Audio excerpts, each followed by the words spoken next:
Yo, yo, yo, yo. What's up, YouTube? What's up, Twitter? And what's up, Spreaker? And any other social media outlet that I am going to be responding to, or that this outlet will reach. I want to talk about the situation with LeBron James, him and Lauren Ingram, and this hockey player, a Negro hockey player, Smith Kelly, I believe. Now, I don't watch too much hockey. I don't watch hockey at all. I'm just going to keep it fucking with you. Only time I see hockey is through the highlights from the news, because I reside here in Columbus, Ohio, and we have a hockey team, the Columbus Blue Jackets. So that's the only hockey, I guess, insight or visualization that I get. But let me start with LeBron James first. LeBron James is not my favorite athlete. If you have listened to any of my podcasts, I've made this abundantly clear. Me and several other people that I know have come to the understanding that he has transformed the NBA, but it's not in a good way. The NBA has catered to him. The NBA has basically allowed LeBron James to do what LeBron James wants to do, because LeBron James wants to be looked at as this glorious, great champion, but at the same time, he needs help. And yet, you have commentators and talking heads and pundits who will say he makes his teammates better. I don't believe it. But be that as it may, Laura Ingram, I believe she's a political commentator on Fox News. She was very out of bounds. However, she has said things about other athletes and other people in different forums before. She has talked about actors, entertainers, and athletes, and basically did a LeVar Ball saying stay in your lane by her comments. And she feels because she's in a certain political field that she can very much, tell them to shut up. We don't need to hear from you. We only hear from people who's qualified, people who are in the political stratosphere, and we don't need to hear from you people, which is ludicrous, because these same people that you're criticizing are the same people that your political parties want to vote adamantly, even though the whole voting system is rigged, even though black people don't have political power in regards to the voting booth. All these things, add up to the fact that they still have a voice to speak on political issues. The reason why she came at LeBron James is because he is the quote-unquote king of basketball, and he has the biggest voice. He is the biggest attraction, and because of that, it towers above what Fox News is doing, or what any other political person other than Donald Trump himself, who is the president, that can make airwaves. So she doesn't like that. And a lot of so-called conservatives don't like that either.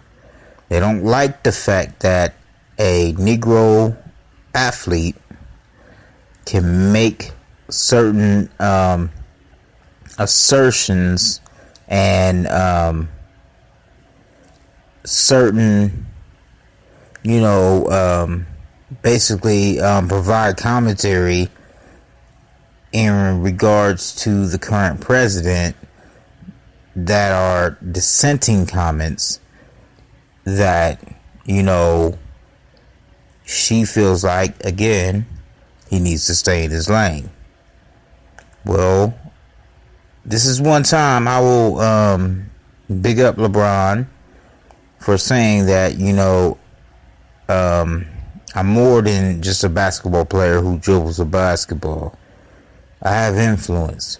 Matter of fact, a greater influence than your CNN or whatever, not CNN, but Fox News channel has.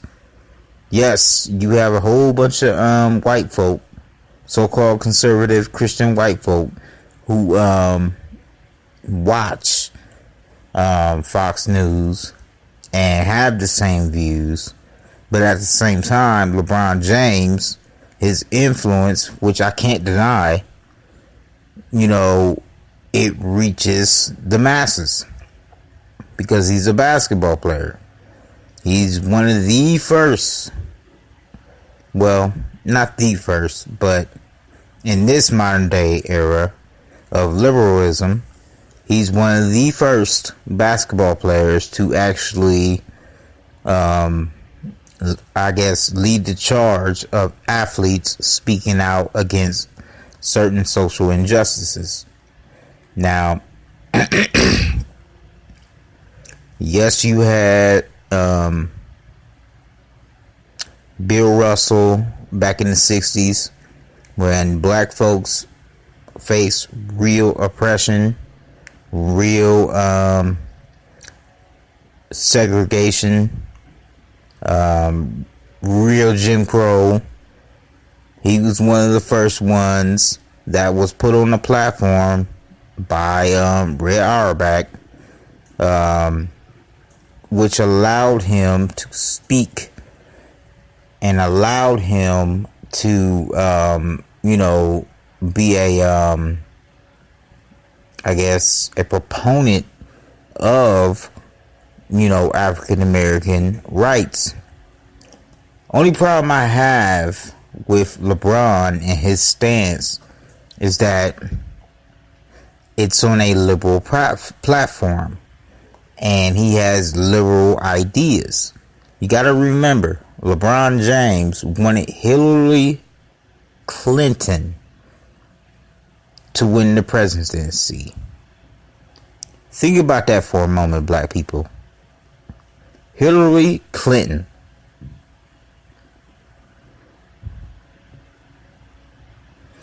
And if you don't know the history of the Clintons in regards to black folk, the same black folk that her husband, Bill, enacted a law in regards to having young black men locked up. And not only that, they were locked up, they were called super predators. Now, how in the world are you going to say that you are for black folk, Mr. LeBron James, and that, or how could you back, or even maybe even finance, or get on a stage with a woman that backed the incarceration of young black males? These same young black males, even though with NBA players it's more like YMCA, UNITY type thing, because it's not just black males that you know what I mean, that y'all have to pay attention to. You gotta pay attention to Latinos, poor whites, and everybody under the rainbow. How could you back that person? Oh, I see. It's because of the fact that you play in a liberal league, and liberals, for the most part, are the popular or the favorite party.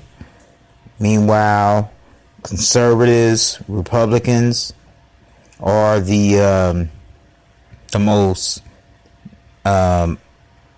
unrevered and or racist party, even though black folks way back in the day were staunch conservatives.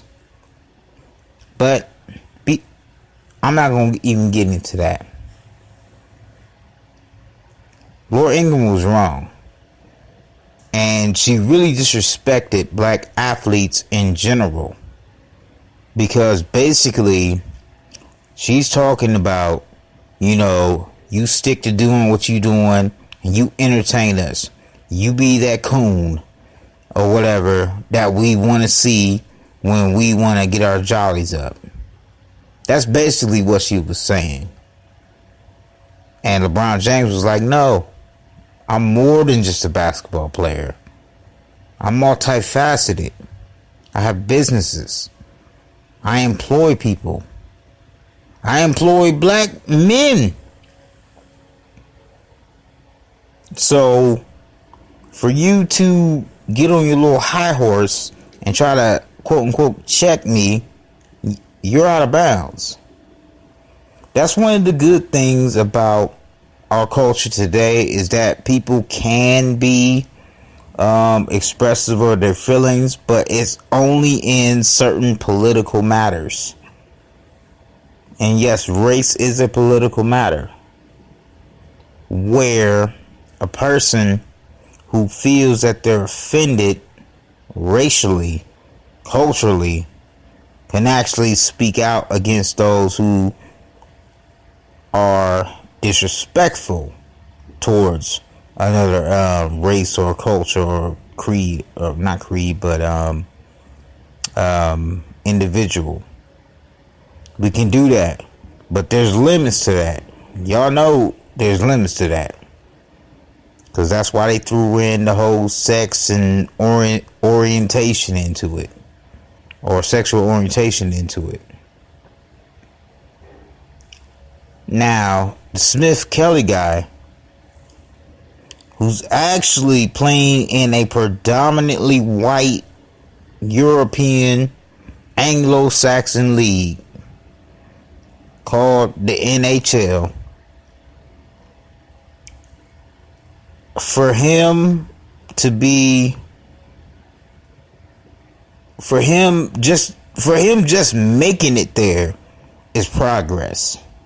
That's greater than anything LeBron James or any other NBA or NFL athlete could ever do.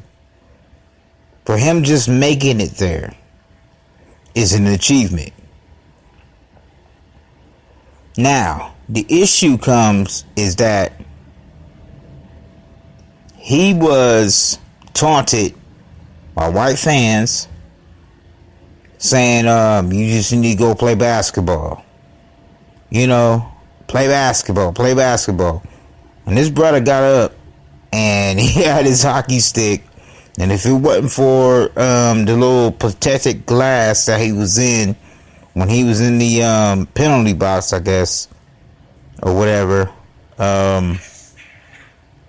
he would have came at him. That's way more oppression, I guess, racism that LeBron could ever see.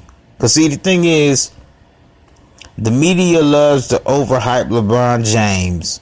Even when back in the NBA Finals last year, when someone spray painted his I guess one of his homes or whatever, and they put the N word spray painted across his property. He tried to make this like some super social justice issue. Now, I know some of y'all gonna be like, well, it is. No, it ain't. It's the reality of being a black male in America. But because it's LeBron James, everybody's going to make it a big story, something to talk about, and oh, it's wrong, and blah, blah, blah. But you got to understand, this country has always been built on racism. Classism first, racism second. It's always been like that. You know, I work a job. Don't you think I don't know who, and I work around white people, that there's not certain bigots that's there, that they give certain privileges to certain people, mainly white. And even now, it's even more expanded. If you are a immigrant or someone from another nation, they give them more privileges. They make them want to come up in the company, but they don't want black men to do it. That's the reality that we have to deal with. So I agree with those who talk about black people need to start their own businesses and, you know, come up on some economic empowerment. But the problem is, most Negroes don't want to support it. Most Negroes are still comfortable within the system. And that's a fact. That's a fact. I could easily speak on the whole Boyce Watkins the treatment that he's receiving. When you got Negroes saying he's a fraud, and you know, yes, what the Asian man, or I don't know what country he's from, so I'm just gonna say Asian man, what he said about selling religion and whatever else he said. Yes, what he said was greasy. It was, you know what I mean, it perked up a lot of black people's ears. And black folk under the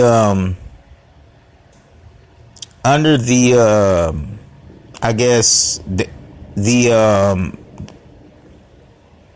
leading of an ex Boyce Watkins employee, which her name shall remain nameless, because she has angst against him or whatever.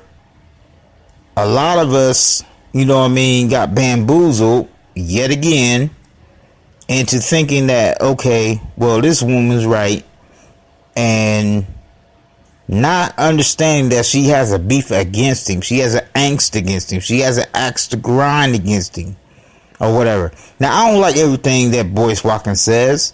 Sometimes you know, just like a lot of the homies, they think he's simping for women. But her being a woman, if she comes at his core audience, which are women, you know, I'm going to take him down. And she even went to a level where she was like, you know, you shouldn't follow him. Now, if you disagree with the brother, y'all have a fallout or whatever, that's fine. But then when you go to say, like, you know, where you're applying strategies just to take him down because you're upset, because you think what he's doing is not right, I got a problem with that. That's not cool. Because if a black male did that to a black woman, it would be all kinds of repercussions for that black man that had to pay for it. But see, a lot of you Negroes, y'all like drama, and y'all like the bickering, the back and forth, and y'all always want someone that y'all think y'all can trust in and believe in, but when they make a mistake or when something happens, y'all desert them. Y'all desert them like when you turn the lights on and the roaches leave. That's what y'all do.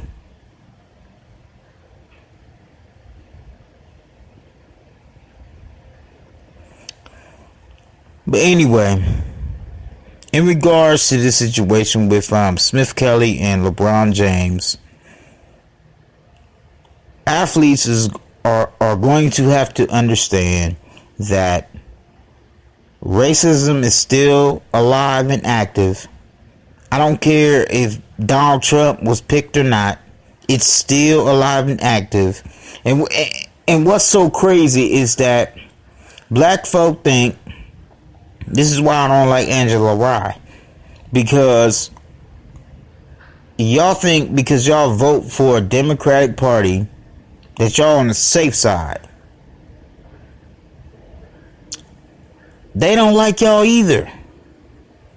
They only pander to y'all for votes and so-called sympathetic votes. And every major city that you can think of which is run by Democrats, look at your cities. Look at your cities. But see, the Negro don't understand this. They only understand that, okay, well, if we vote for blue, if we vote for Democrats, they have our best interests. You Negroes don't even understand what happened in the late 60s and early 70s about the Southern strategy. Y'all don't even do your research on that. There's really no Democrat or Republican. There really isn't. They're all working for the same party.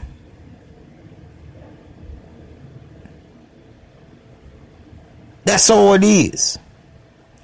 But if you tell the average Negro this, they'll be like, oh no, well,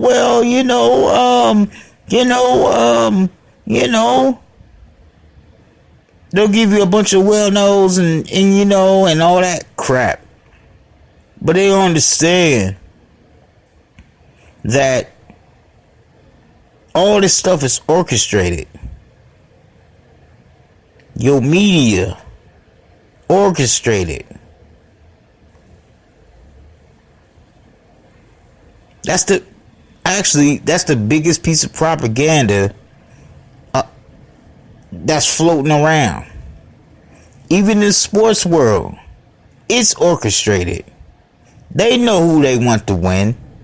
They know who's going to be the champion, or who they want to be the champion of each sport, especially football and basketball, where the African Americans are dominant in those sports.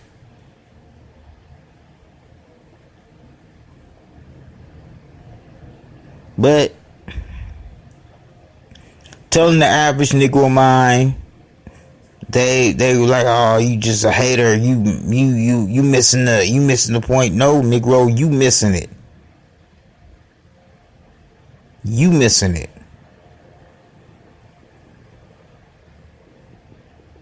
And like I said, LeBron, he's going to continue to take this shut up and dribble comment. Of course, ESPN, FS1, and any other media outlet, sports media outlet, they're going to run with this and ask all these questions and stuff like that. Bring up race and stuff like that.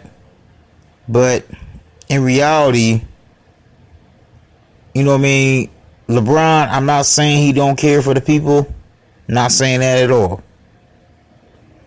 But because he's with the NBA, he's not allowed to care for the people. And the people I'm talking about is black folk. Or so-called black folk. Just look at the NBA All-Star game. When the winners and losers when they had to give out those checks for I guess children who are poor, or I forgot what it was, but it was for the charities. It's always kids under the rainbow. You might see one or two black kids, several Latinos, and some whites. You never see it being black only. Why is that? Oh, well, they're still helping out the poor and needy and. But hold on. Is it not black players who are fueling the money in the NBA? So what's wrong with them wanting to give back to black kids only? What's wrong with that? Well, that's not fair. That's not fair. Really? Why is it not fair? How come the black athlete can't actually give back to his black people? Why does he have to do the Martin Luther King and share the wealth? Just think about that. But anyway, I have a couple more podcasts I need to do today, because I want to talk about the NBA All-Star Game, or the NBA period, and how it's moving towards a matriarchal system.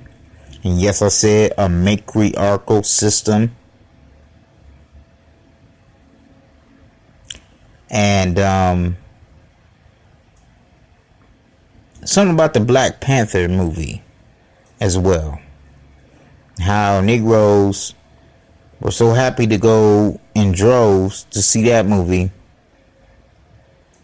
but they shuffled their feet at The Birth of a Nation.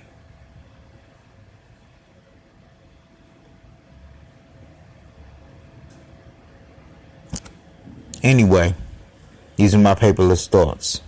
Peace.